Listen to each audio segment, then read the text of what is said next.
물샐 틈 없이 닫혀 있었고 드나드는 사람이 전혀 없었습니다. 그때 여호와께서 여호수아에게 말씀하셨습니다. 보아라, 내가 여리고와 여리고 왕 그리고 여리고 용사들을 내 손에 넘겨 주었다. 모든 군인들은 그 성을 둘러싸라. 그 성을 한번 돌아라. 6일 동안 그렇게 하여라. 그리고 7명의 제사장이 법궤 앞에서 양의 뿔로 만든 7개의 나팔을 줘라. 그러다가 7번째 날에는 성 주위를 7번 돌고 제사장들은 나팔을 불어라. 제사장들이 양의 뿔을 길게 불 것이다. 백성들이 나팔 소리를 들었을 때 모든 백성들은 함성을 질러라. 그러면 성벽이 와르르 무너져 내릴 것이니 백성들은 일제히 올라가라. 그러자 눈의 아들 여호수아가 제사장들을 불러 말했습니다. 너희는 언약궤를 메라. 7명의 제사장이 7개의 양뿔 나팔을 들고 여호와의 언약궤 앞에 서라. 그러고는 백성에게 말했습니다. 나아가 성을 포위하라. 무장한 자는 여호와의 궤 앞에서 나아가라. 여호수아가 백성들에게 말하고 나자 7개의 양뿔 나팔을 든 7명의 제사장이 여호와 앞에서 나아가며 나팔을 불었습니다. 여호와의 언약궤가 그 뒤를 따라갔습니다. 무장한 사람들은 나팔을 부는 제사장들 앞에서 행진하고 후일에는 궤의 뒤를 따랐습니다. 제사장들은 나팔을 불며 전진했습니다. 여호수아가 백성들에게 명령했습니다. 너희는 외치지 말고 소리도 내지 말라. 입 밖에 아무 말도 내지 말고 내가 외치라 하고 명령하는 날에 외치라. 이렇게 해서 여호와의 궤는 성을 둘러싸고 주위를 한 바퀴 돌았고 백성들은 다 진영으로 돌아와 묵었습니다. 아멘. 여러분이 잘 아시는 여리고 성이 무너졌던 이야기죠. 네, 오늘 말씀은 아마 교회를 다녔다 하는 분들이라면 수없이 들었을 만한 그런 이야기입니다. 네, 하지만 오늘 이 내용은 여러분이 지금까지 들었던 내용하고는 좀 다르게 하나님 중심으로, 하나님께서 우리와 함께 하신 하나님 중심으로 설교를 하고자 합니다. 먼저 여러분에게 좀 질문을 드린다면 이 여호수아 6장 여리고 성의 이 주제가 무엇일까요? 아마 여리고 성을 13바퀴를 돌고 그리고 나팔이 부러지면 백성들이 소리를 지르고 그리고 성벽이 무너지는, 그래서 이스라엘의 순종에 대한 이야기를 많이 들으셨을 것입니다. 그래서 우리도 하나님 앞에 순종해야 됩니다 라고 하는 부담스러운 얘기를 많이 들었죠. 사실 이런 잘못된 이해를 통해서 우리의 순종이 좀 빗나갈 그런 때도 있었습니다. 하나님과 뭔가를 주고받는, 하나님이 명령한 것을 우리가 그대로 이행하고 또 하나님 앞에 드려야만 하나님께서 일을 해결해 주는 그런 방식의 어쩌면 하나님과 밀당할 때도 있죠. 그래서 줄 것인가 말 것인가, 하나님이 먼저 주셔야 내 거 줍니다. 하나님이 이걸 해 주셔야 제가 교회 갑니다. 하나님이 이걸 해 주시면 제가 금요 철야 예배를 금요일날 예배를 드리러 가겠습니다. 이런 식으로 순종에 대한 밀당을 할 때가 있죠. 어쩌면 굉장히 비신학적인 내용의 일부일 수도 있습니다. 하나님 앞에 우리의 것을 바쳐야 하나님은 우리가 바친 것을 보고 하나님은 우리에게 승리를 주신다. 어쩌면 굉장히 비신학적인 그런 논리들이죠. 그러나 오늘 여러분과 함께 나눌 주제는 바로 이 하나님을 주제로 하는, 하나님이 주어이신 하나님이시다라고 하는 것입니다. 우리 인생의 주어는 누구인가? 하나님이다. 하나님이 하셨습니다. 하나님이 했다라는 우리의 고백들을 고백할 수 있는 그런 상황 가운데서 하나님을 만나는 것입니다. 그래서 오늘 주제는 우리 인생의 주어이신 하나님이 오늘 이 여리고성의 바로 이 주제가 되는 것이죠. 우리가 뭘 해서가 아니라 하나님이 이미 다 정하시고 이루시는 그 사건을 우리 눈으로 목도할 뿐입니다. 여러분이 다 알다시피 하나님의 명령은 성을 도는 거였죠. 그리고 소리를 지르는 것 뿐이었습니다. 근데 그 상황 가운데서 하나님이 일하심을 우리의 눈으로 보면서 마지막에 고백할 수 있다면 하나님께서 여리고성을 무너뜨렸습니다 라고 하는 하나님이 주어가 되는 바로 이 일들을 하는 것이죠. 여러분의 삶에도 마찬가지일 것입니다. 여러분이 어떤 일을 계획하고 어떤 일을 진행한다 할지라도 내가 준비하고 내가 이 실행을 하는 것이 아니라 하나님께서 준비하시고 하나님께서 실행하시는, 나는 그 하나님이 이루신 것을 목도하는 그런 현장 속에 우리의 삶을 드리는 것입니다. 그래서 하나님을 주어로 만드는 기도를 많이 하셔야 됩니다. 하나님이 주어인 이 특징 첫 번째가 있다면, 하나님이 약속하시면 끝까지 하나님께서 함께 하심으로 이루신다라고 하는 말씀입니다. 여호수아와 약속을 하죠. 여리고성은 이제 이스라엘 백성에게 주겠다. 힘들고 어려울 때 하나님은 언제나 오셔서 우리에게 그 약속하신 것을 주신다라고 하는 것입니다. 그래서 우리가 이런 걸로 인하여 은혜를 받을 수 있죠. 한번 약속하시면 그 약속을 끝까지 이루시는 하나님.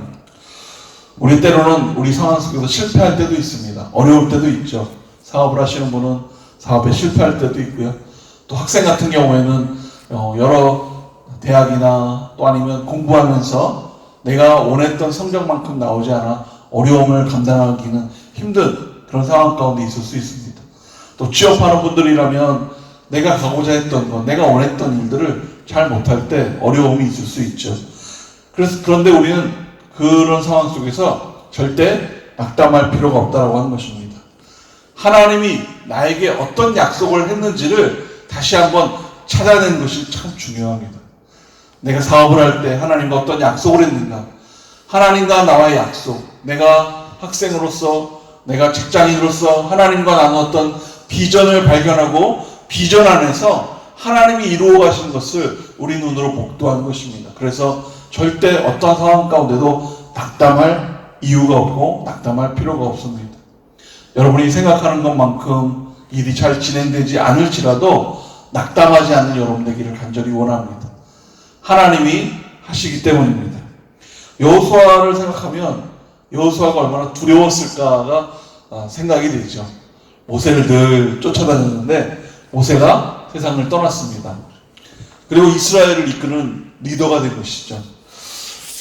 그 자리가 모세의 발톱만큼도 흉내낼 수 없는 자리라는 것을 여호수아가 알았기 때문에 두렵고 떨리고 아마 사람 만나는 것조차도 싫었을 것입니다.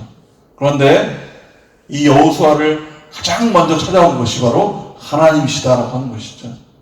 여러분이 힘들고 어려울 때 또는 우울하고 외로울 때, 그럴 때 자꾸 우울 안으로 빠져들고 외롭다고 빠져들고 고독 속에서 그런 환경을 여러분이 즐기는 것이 아니라 그런 환경 속에 있을 때 찾아오시는 하나님을 먼저 발견할 수 있도록 눈이 떠져야 하는 것입니다.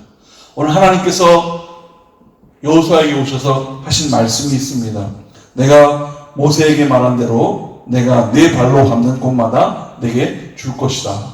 너를 떠나지 않으며 버리지 않을 것이다. 오직 마음을 강하게 먹고 큰 용기를 내어라. 여호수아 1장에 나오는 내용입니다.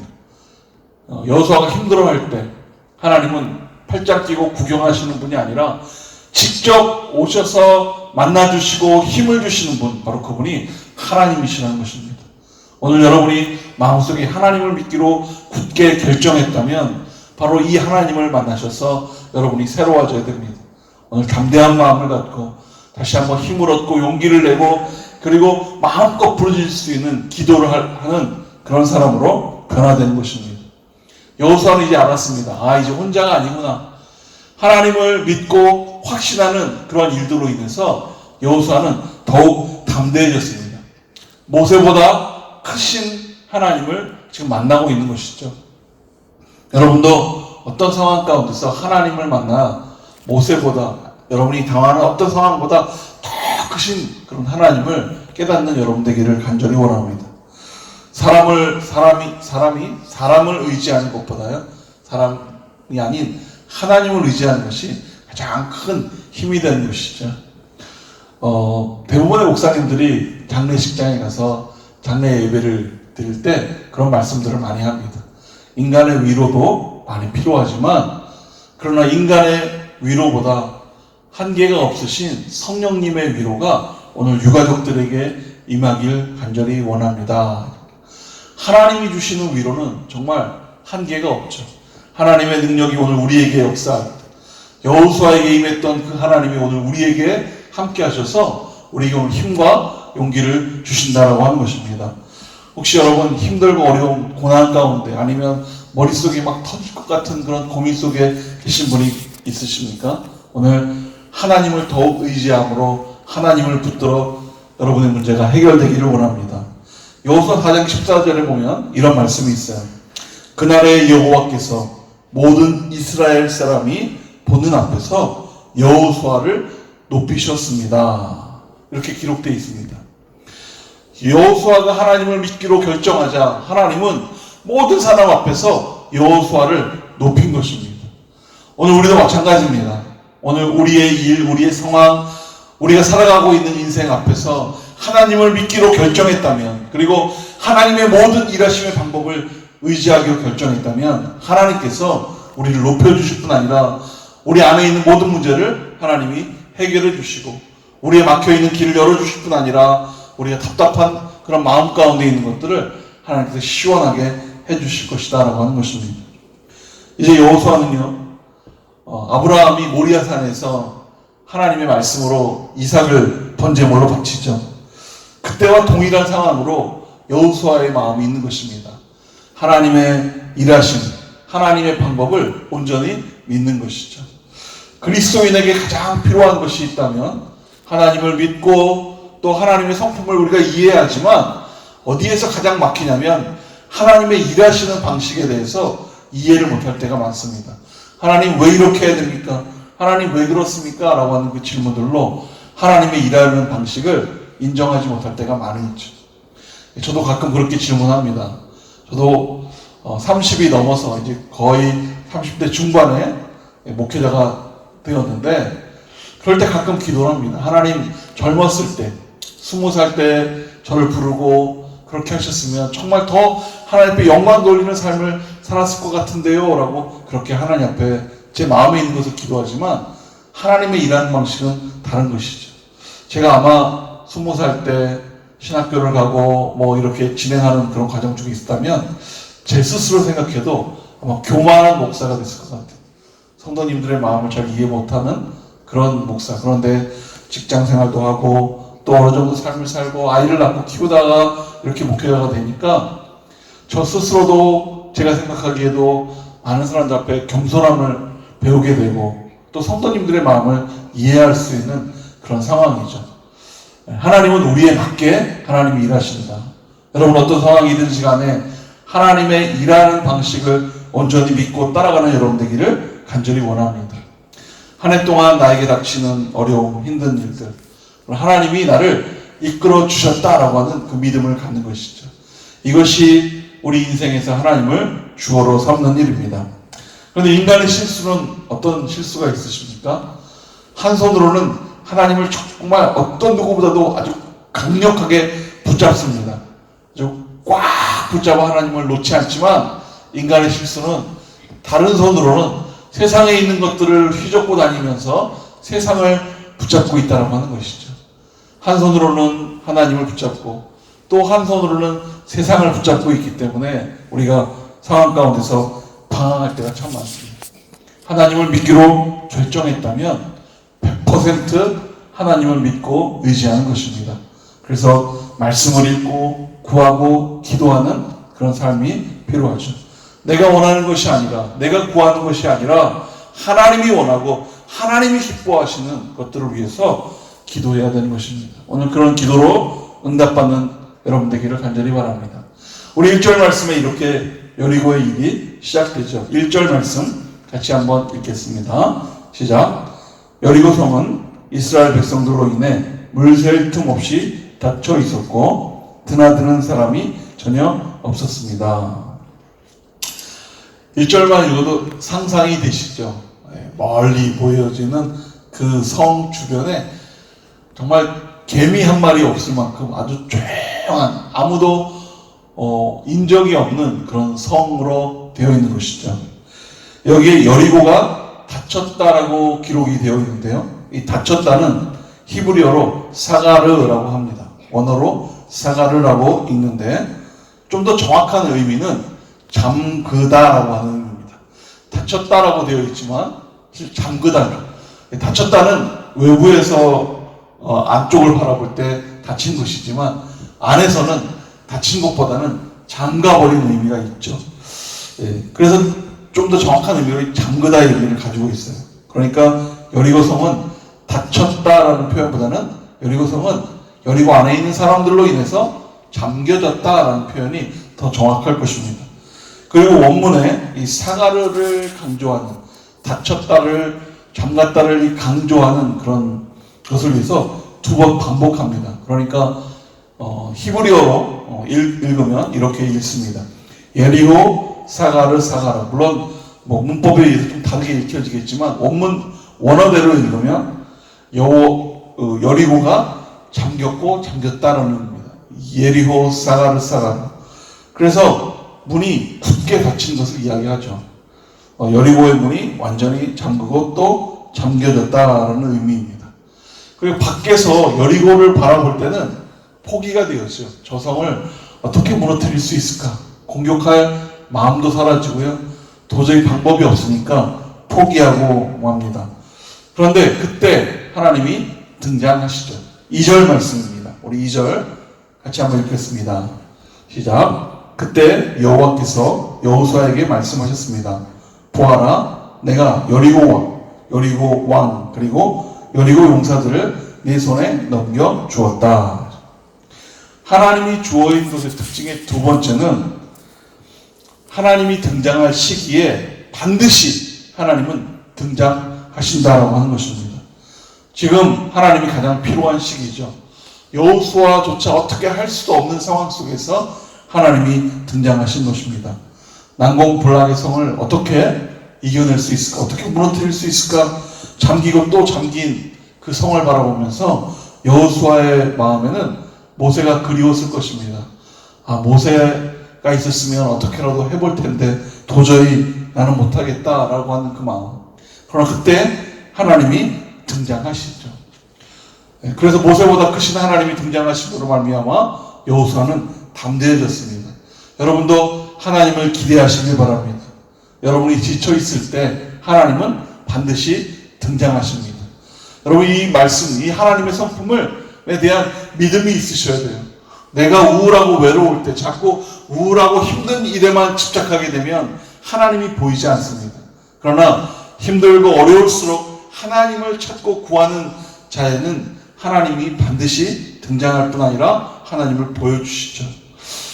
그래서 우리가 하나님, 침묵의 하나님에 대해서도 많이 연구하지만 사실 성경을 어디를 보아도 하나님이 침묵하신 적은 없습니다. 단지 우리가 하나님의 음성을 듣지 못하기 때문이죠. 인간의 욕심과 또 인간의 일하는 방식이 하나님의 일하는 방식과 다르기 때문에 마치 하나님은 침묵하시는 하나님처럼 들려올 때가 있습니다. 왜 하나님이 침묵하는 것처럼 들려옵니까? 내가 욕심을 갖고 있는 내가 내 욕심대로 하려다 보니까 하나님이 아무리 말씀해도 그것이 들려지지가 않죠. 그래서 내 것으로 하기는 하지만 그러므로 인해 자꾸 어려움이 생깁니다. 여러분, 하나님이 침묵하신다라고 여러분 스스로가 생각이 된다면, 그렇다면 하나님께 침묵하십시오. 하나님께 순종하십시오. 하나님이 침묵한다고 생각이 들면 내 뜻, 내 의지대로 하는 것이 아니라 하나님 앞에 순종하는 것입니다. 하나님 앞에 순종하기로 결정했는데 잘 더 안 들린다면 더 기도의 자리로 나오는 것입니다. 기도의 자리로 나오면 나올수록 나의 마음은 점점 가난해지고 나의 마음은 점점 연약해지고 나의 마음에 있는 것은 전혀 아무것도 없는 상태로가 되어서 그때 비로소 하나님의 말씀이 들리게 되는 것입니다. 그리고 하나님이 원하는 것들을 우리가 실행할 수 있는 것이죠. 하나님은 즉각적으로 가장 좋은 것을 우리에게 주실 것입니다.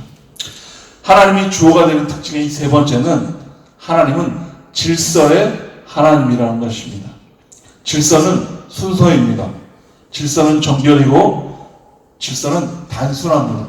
복잡하지 않습니다. 성경 어디에 봐도요, 복잡한 이야기가 별로 없습니다. 성경을 읽고 또 읽고 한 번, 두 번 읽는 것이 아니라 성경을 여러 번 해서 반복해 읽으신다면 성경이 이렇게 단순한 것인 줄을 여러분이 아마 발견하실 수 있을 거예요.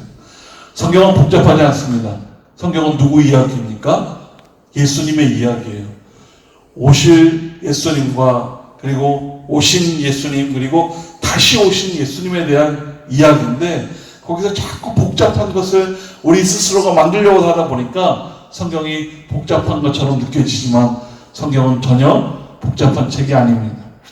여러분이 읽으시면서 구약을 읽든 신약을 읽든 계시록을 읽든 그 안에서 예수님을 발견하십시오.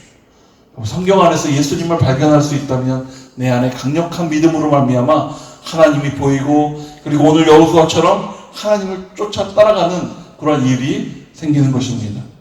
오늘 3절부터 5절까지 말씀인데요. 우리 같이 한번 읽어보겠습니다. 3절부터 5절입니다. 시작. 모든 군인들은 그 성을 둘러싸라. 그 성을 한번 돌아라. 6일 동안 그렇게 하여라. 그리고 7명의 제사장이 법궤 앞에서 양의 불로 만든 7개의 나팔을 들어라. 그러다가 7번째 날에는 성 주위를 7번 돌고 제사장들은 나팔을 불어라. 제사장들이 양의 불을 길게 불 것이다. 백성들이 나팔 소리를 들었을 때 모든 백성들은 함성을 질러라. 그러면 성벽이 와르르 무너져 내릴 것이니 백성들은 일제히 돌아가라. 올라가라. 말이 좀 긴 듯하지만 실제로는 간단하죠. 하나님께서 여호수아를 만났는데 여호수아에게 이렇게 말씀하는 것입니다. 매일 성을 한 바퀴씩 돌라는 것입니다. 그리고 7일째 되는 날은 성을 7바퀴를 돌고 그리고 나팔을 불면 백성들이 소리를 지르라고 하는 것이죠. 그러면 성이 무너져 내릴 것이다 라고 하는 것입니다. 복잡한 이해도 필요 없죠. 하나님의 말씀은 이렇게 단순하고 간단합니다. 하나님의 일은 단순하죠. 복잡하지 않습니다. 그래서 우리의 예배도 또 우리가 말씀을 읽는 것도 기도하는 것도 사실은 단순합니다. 우리 인간만 복잡하죠. 우리의 마음속에 이 사단이 주는 욕심과 분노와 질투와 시기가 그리고 상처가 있다 보니까 우리 그 상처로 말미암아 우리가 복잡할 때가 참 많습니다. 우리 하나님의 일에 인간의 특징이 개입되면 일이 복잡해집니다. 그래서 우리는 하나님만 바라보고 하나님을 주목하는 일이 우리 가운데 필요하죠. 예를 들면 아주 맑고 깨끗한 정말 청정 지역에 그런 지역이 있어서 사람들에게 청정 지역을 구경시키고자 공개를 합니다. 그래서 많은 사람들이 그 청정 지역에 와서 구경하고 관람하고 그리고 거기에서 관광을 하게 됩니다. 사진도 찍고 아주 즐거운 시간을 보내죠. 그렇게 1년의 시간이 지납니다. 대부분의 지역이 다 동일하게 마찬가지 이런 역사들이 있었죠. 이때 증가되는 것이 무엇입니까? 쓰레기가 증가되어서 아주 복잡하게 되죠. 인간이 손댄 곳에 아주 청정했던 그런 곳이 인간의 개입으로 말미암아 이렇게 복잡해지는 일이 생기게 됩니다. 그래서 단순히 이것은 우리의 직접 몸이 이런 청정 지역에 가는 것뿐만이 아니라 우리 마음의 영적인 것도 마찬가지입니다. 영적으로 사단과 결합하여 욕심이 결합돼서 무질서해지고 그래서 복잡할 때가 많이 생기게 됩니다. 욕심이 많으면 무질서하게 되고요. 복잡해집니다. 기도 제목도 복잡해져서 무엇을 기도해야 될지 모릅니다. 어떤 분에게 여쭤봅니다. 기도 제목이 뭐가 있습니까? 무엇을 먼저 기도해야 될지 모르겠습니다. 혹시 오늘 오신 분 중에도 이렇게 생각하는 분들이 계시다면 그것은 해답이 너무 간단합니다. 내 삶을 질서 있게 만드는 것입니다. 버릴 것을 버리고 그리고 하나님을 주목하면 내가 무엇을 기도해야 될지 기도의 제목이 생기는 것이죠. 그리고 우리의 길이 복잡해졌지만 하나님의 은혜로 내가 갈 길을 발견하게 되는 것입니다. 우리는요, 하나님의 일을 어쩔 수 없어서 하는 사람이 아니라 하나님의 일을 하나님의 은혜로 잘 감당하며 따라가는 사람들이 되어야 됩니다. 그래서 기도하는 것이고 하나님이 필요한 그런 사람이 되는 것이죠. 오늘 이 이 여리고성의 이야기를 읽으면서 제 스스로는 질문이 생겼습니다. 이 이스라엘 백성들이 성을 볼 때 우리가 소리를 지르면 여리고성이 무너질 것이다 라는 것을 이스라엘 백성들이 알고 돌았을까라고 하는 것이죠. 그래서 자료를 찾아보고 여러 번 읽고 또 읽고 하면서 제가 발견한 것은 여호수아가 하나님 앞에 성이 무너질 것이다 라는 이야기를 듣기는 했지만 리더십들을 부르고 그리고 백성들에게는 이런 이야기를 하지 않은 것입니다. 단지 하나님이 이 성을 주셨다라고만 이야기할 뿐이지 오늘 우리가 성을 향하여 소리를 지를 때 성이 무너질 것이다 라고는 전혀 밝히지 않았다는 것입니다. 오늘 여러분 앞에 오늘 여리고 나서서 오늘 하나님께 받은 내용을 브리핑을 합니다. 하나님께서 성을 6바퀴를 돌라고 하십니다. 그리고 7째 날 7바퀴를 돌고요. 그리고 나팔이 울리면 소리를 여러분 지르십시오. 그러면 그 성이 무너질 것입니다 할 때 여러분이 그렇구나라고 믿고 막 소리를 지를 분이 혹시 계십니까? 아마 대부분의 분들은 혹시라도 역시 하나님이야 라고 그렇게 믿는 분도 계시겠지만 그 중에는 아니 저 성이 우리가 소리 지른다고 무너지겠어? 어떻게 이런 일이 생길 수가 있나 라는 그런 불순종의 마음을 가질 수도 있죠. 그래서 아마 여호수아는 철저하게 완전한 공개를 다 하지 아니하고 그리고 하나님께서 그에게 명령하신 것을 이스라엘 백성들이 실행할 수 있도록 돕는 그런 역할을 했을 뿐입니다. 여기서 우리가 배울 것은 무엇입니까? 이스라엘 백성들이 아무것도 모른 채 여호수아에게 명령을 듣고 그리고 명령대로 그 여리고성을 돌았고 소리를 지르라고 할 때 소리를 질렀을 뿐입니다. 여기에서 우리가 배울 것은 하나님의 일을 너무 정답을 다 알고 하려고 하지 말라고 하는 것입니다. 내가 왜 해야 되는지, 왜 가야 되는지, 왜 이렇게 됐는지 이 모든 것에 대한 정답을 다 알고 일을 하려면 복잡해집니다. 제가 북경에 갈 때도 중국에 갈 때도 2008년도에 갈 때도 항상 그랬던 것 같아요. 하나님 왜 가야 됩니까? 무엇 때문에 가야 됩니까? 그렇게 기도하며 또 북경에 도착해서도 날마다 하나님 제가 여기 왜 왔습니까? 기도할 때 하나님이 제게 그런 음성을 들려주신 것 같아요. 피스메이커로 평화의 그런 목회자로 이 북경의 이 온누리 교회에 평화를 전달하기를 원한다. 서로 하나가 되고 그런 마음을 주기를 원한다라고 하는 그런 메시지를 스스로 받은 것입니다. 그런데 그 메시지를 받고 나니까 제 사역이 좁아집니다. 꼭 그런 일에만 쓰임받아야 될 것 같은 그런 생각으로 자꾸 사역을 좁혀나갑니다. 그런데 있으면서 하나님의 은혜를 받고 많은 선교사님들을 통하여 말씀을 받고 성령을 받고 회복되며 그곳에 있는 그 본당에 있는 바닥에 그 밑자루로 먼지를 다 쓸어담는 그런 일들조차도 하나님의 일로 감당하게 되고 얼마나 감사했는지 모르겠어요. 여러분 하나님의 일을 하면서 정답을 알고 왜 가야 되는지 무엇 때문에 해야 되는지 물론 분명하게 하나님이 말씀해 주시는 분도 계시겠지만 정답을 알고 일하려고만 하지 말라고 하는 것입니다. 만약 하나님의 하실 일의 결과를 다 안다면 우리가 하나님의 일을 할 만한 사람이 정말 있을까라고 하는 것입니다. 하나님의 일은 편하고 쉽고 명예롭고 사람들에게 박수 받을 일이 전혀 없습니다. 여러분도 알다시피 하나님의 일은 어떤 일입니까? 원수를 사랑하라라고 하는 것입니다. 사역을 1000개, 10,000개 하는 것보다 하나님이 가장 기뻐하는 것은 원수를 사랑하는 거예요. 정말 싫은 사람인데 직장에서 괴롭히고 어려움을 주는 사람인데 그 사람을 사랑해야 되는 일들, 이것이 하나님의 일입니다. 그리고 용서하는 일이죠. 그리고 부모님을 공경하고 그리고 내 손에 쥐고 있는 것들을 내려놓는 일이 하나님이 원하시는 일들이에요.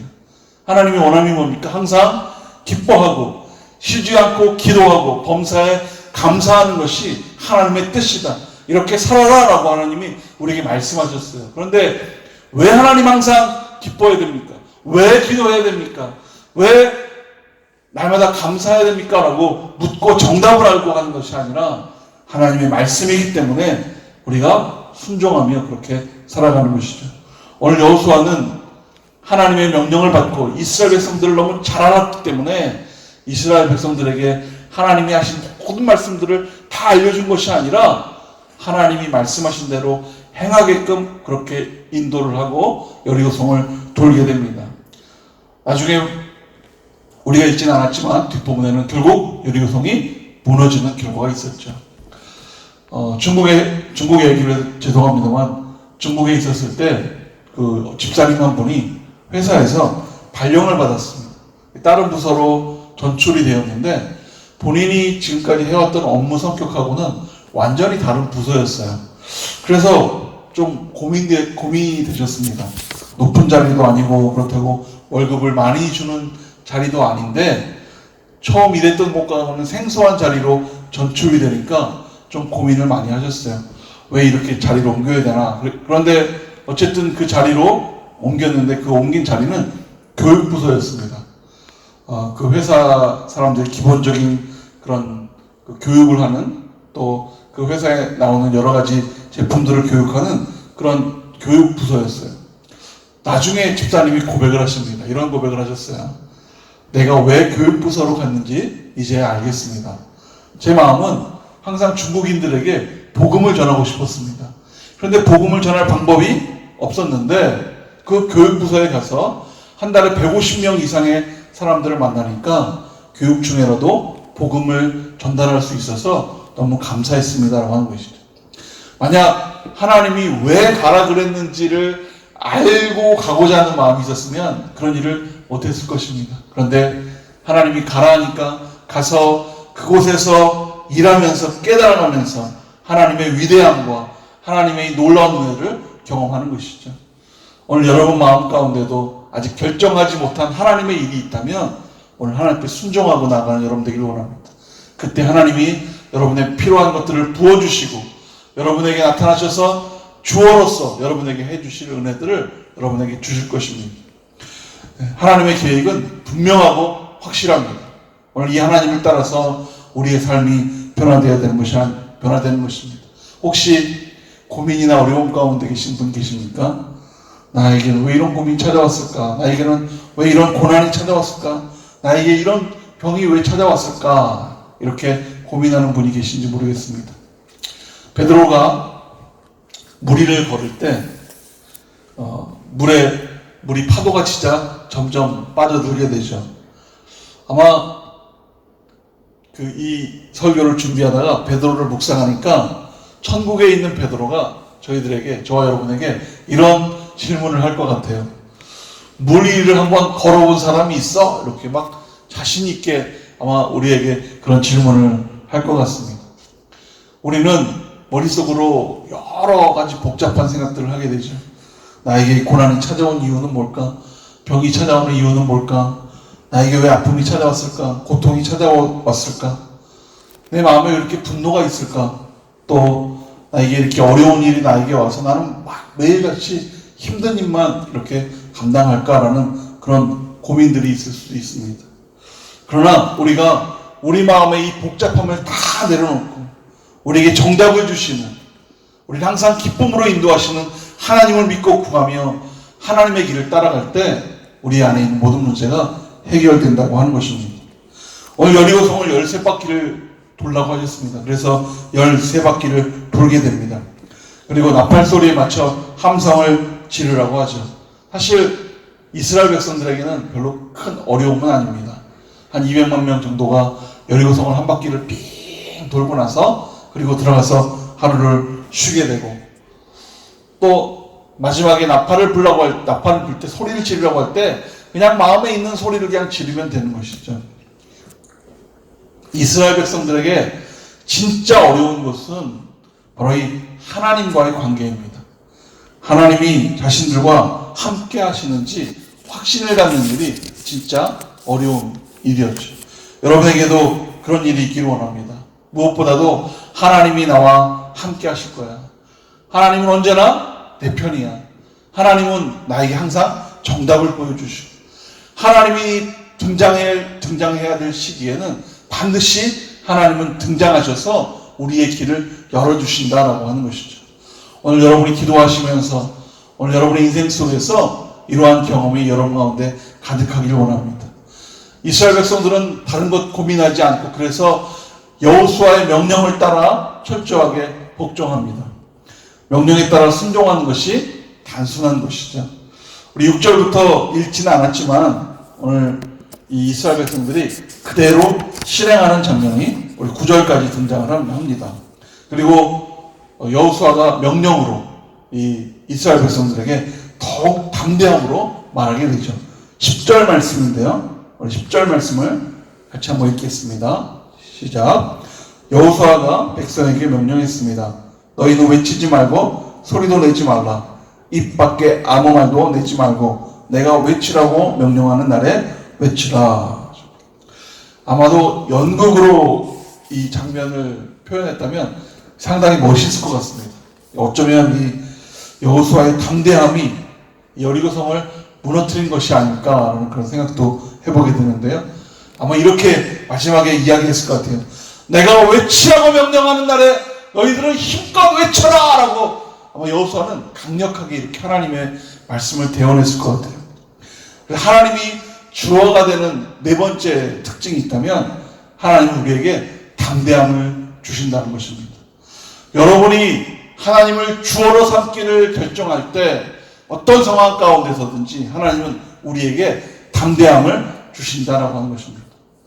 여호수아는 그 전까지 얼마나 두렵고 근심되고 무섭고 떨리는지 모르겠습니다. 그러나 하나님이 나타나셔서 내가 너와 함께 하겠다라는 그런 말씀을 통해 하나님을 믿고 의지할 때 담대함이 생깁니다. 그리고 분명하게 하나님 말씀하죠. 여리고 모든 병사들을 너에게 줄 것이다. 이 말씀을 믿고 그리고 오늘 이렇게 담대하게 외치는 것입니다. 그런데 여호수아에게만 그런 것이 아니죠. 여러분이 성경을 읽다 보면 이러한 담대함이 하나님을 믿고 구한 사람의 담대함이 성경 곳곳에 등장합니다. 가장 여러분이 잘 아는 다윗이 어떻습니까? 하나님을 믿고 구할 때 골리앗 앞에 서서 큰 소리로 만군의 하나님 여호와의 이름을 외치면서 결국은 골리앗을 무너뜨리죠. 뿐만 아니라 신약에서도 그렇게 예수님을 배반하고 예수님으로 도망쳤던 예수님의 제자들이 마가의 집에 모여서 기도할 때 성령을 받음으로 말미암아 그들이 각 나라의 말로 방언을 전하며 각 사람들에게 복음을 전했다라고 하는 것이죠. 여러분 복음 전하기 쉽습니까? 그런데 그들은 성령을 받고 담대해져서 나아가 예수님을 전하고 복음을 전하는 담대함이 있다라고 하는 것입니다. 오늘 우리에게도 마찬가지입니다. 하나님을 온전히 믿고 구하며 그리고 하나님을 주어로 삼을 때 하나님 우리에게 담대함을 주십니다. 여러분 마음 가운데 어려운 점이 있으십니까? 힘든 것, 나는 못해, 나는 할 수 없어 하는 그런 마음이 있으십니까? 오늘 하나님께서 하나님을 주어로 삼는 자에게 오늘 담대함을 주심으로 말미암아 오늘 담대하게 기도하고 담대하게 선포하고 또 하나님의 명령을 담대하게 실행함으로 말미암아 하나님의 승리, 여리고가 무너진 것 같은 승리를 우리에게 허락해 주실 것입니다. 이렇게 백성들이 여리고성을 돌고 하루가 정리되죠. 11절 말씀입니다. 11절에 이렇게 정리가 됩니다. 같이 한번 읽겠습니다. 시작. 이렇게 해서 여호와의 궤는 성을 둘러싸고 주위를 한 바퀴 돌았고 백성들은 다 진영으로 돌아와 묵었습니다. 이렇게 하루가 끝나게 되죠. 여기서 좀 재밌는 단어가 묵었습니다 라고 하는 단어입니다. 돌아와서 묵었다. 흔히 생각하기 잠을 청하거나 쉼을 쉬었다고 할 수 있겠죠. 근데 이 히브리어 원어로 이 단어가 룬이라고 하는 단어입니다. 이 룬이라고 하는 단어의 첫 번째 뜻은 묵다, 투숙하다, 그리고 밤을 지내다 이런 뜻이 있어요. 그러니까 이 뜻 그대로 돌아와 묵었다. 룬이라는 말을 잘 해석을 한 거죠. 그런데 이 두 번째 뜻에 우리가 좀 공부할 필요가 있습니다. 이 룬이라는 단어의 두 번째 뜻은 중얼거리다, 투덜거리다, 불평하다 이런 뜻을 가지고 있어요. 그래서 대부분 출애굽기나 민수기에 이스라엘 백성들이 불평하고 투덜거릴 때 룬이라는 단어를 사용을 합니다. 하루를 묵을 것인가? 하루를 내가 하나님의 명령 가운데 순종하고 평안 가운데 쉴 것인가, 아니면 내 마음 가운데 불평과 투덜거림으로 보낼 것인가는 우리의 선택입니다. 내가 오늘 이 눈이라는 단어를 어떻게 사용할까?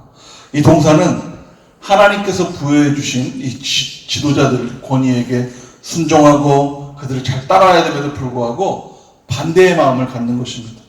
그래서 웅얼거리고 또 적대시하고 불만을 표하는 그런 단어로 기록을 하고 있습니다.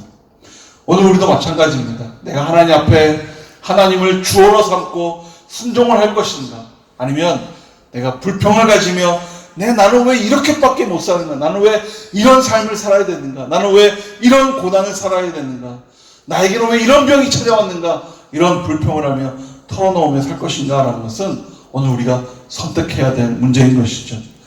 그리스도인으로서 우리가 온전히 내가 그리스도인이라는 걸 깨닫고 온전한 삶을 살기 위해서는 하나님 앞에 바로 이 룬을 잘 행동해야 됩니다. 그래서 우리가 하나님 앞에서 쉬고 쉼을 얻고 평강 가운데 하루를 보낼 시간이 되지만, 그러나 우리 마음 가운데 집중함으로 말미암아 또 내 삶에 내가 주어가 됨으로 말미암아 욕심과 내 의지와 내 것이 주장된다면 또 편리만 찾는 그런 사람들에게는 이 룬이 상당히 어려운 단어가 되죠. 예수님을 믿는다 함에도 불구하고 이 룬이 쉬고 묵는 것으로 끝나는 것이 아니라 불평하고 투덜거림으로 끝난다면, 그러면 온전한 그리스도인으로서 바로 서지 못하는 것입니다. 여호수아는 모세가 죽은 후에 하나님만을 의지하며 하나님을 신뢰하는 사람이 되었습니다. 이 거대한 여리고 앞에 인간의 미약함을 깨닫고, 그리고 하나님께서 말도 안 되는 명령, 나팔을 불면 소리쳐라 그러면 무너질 것이다 라고 하는 명령을 주셨음에도 불구하고 그렇게 하기로 결단하죠. 그리고 소리를 지름으로 말미암아 성이 무너지게 됩니다. 어떤 사람들은 이것을 연구하고 조사하는 사람도 있죠. 신앙은 과학으로 연구하는 것이 아닙니다. 신앙은 신학을 바탕으로 이해하는 것입니다. 하나님이 어떤 분인지를 오늘 깨닫는다면 여리고 성을 무너뜨리는 것에 하나님의 능력이 있음을 당연히 인정하는 것입니다.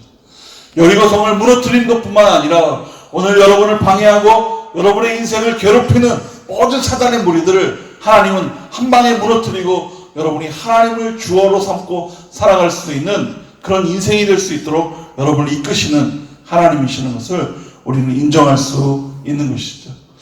오늘 여리고 성을 통하여 일어난 약속하시면 끝까지 이루시는 하나님, 그리고 등장하실 시기에는 반드시 등장하시는 하나님, 또한 질서의 하나님, 순서대로 그 순서를 단순화시켜서 행할 수 있도록 인도하시는 질서의 하나님, 그리고 담대함을 우리에게 주심으로 말미암아 당연하게 그 일을 실행으로 옮길 수 있는 마음을 주신 하나님이십니다.